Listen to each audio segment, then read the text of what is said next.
এটা সবসময় বলি যে এটা আমি মানি না। ওকে শুভেচ্ছা, জীবনে অনেক বড় হোক, একটু একটু একটু ভদ্র হোক। দুষ্টু কোকিল গানে মিমি চক্রবর্তীর এমন খোলামেলা পোশাককে চরম অশ্লীলতা বলছে ওপার বাংলার জনপ্রিয় নায়ক দেব। সাধারণত দেব কারো সমালোচনা করেন না, সবসময় সবাইকে মিষ্টি হেসে উত্তর দেন। কিন্তু দেব যে মিমির ব্যাপারে এতটা বিস্ফোরক মন্তব্য করবে তা কেউ ভাবতেও পারেনি। এমনিতেও মিমির সাথে নাকি দেবের সম্পর্কটা খুব মিষ্টি, তারা একসাথে বেশ কয়েকটি ছবিতে কাজও করেছে। এত ভালো সম্পর্ক থাকার পরেও দেব যে মিমির উপর এত ক্ষোভ ঝেড়ে দিবেন তা কেউ অনুমানও করতে পারেনি।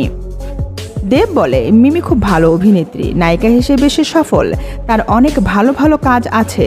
তার বোঝা উচিত ছিল এত খোলামেলা পোশাক পরলে আমাদের ইন্ডাস্ট্রির নায়িকাদের নিয়ে বাজে প্রশ্ন উঠবে। সে একজনের কারণে এখন পুরো কলকাতা ইন্ডাস্ট্রি লজ্জার মুখে পড়েছে। এ সময় দেব আরও বলে, মিমির উচিত সবার কাছে মাফ চাওয়া, তাহলে আমরা সবাই তাকে ক্ষমা করব। তো বন্ধুরা, তুফান সিনেমাটি তো অলরেডি সুপারহিট হয়ে গেল, তবে সমালোচনা যেন পিছুই ছাড়ছে না দুষ্টু কোকিল গান নিয়ে। দুষ্টু কোকিল গানে মিমির এমন খোলামেলা পোশাক যেন কারোই নজর কাটছে না।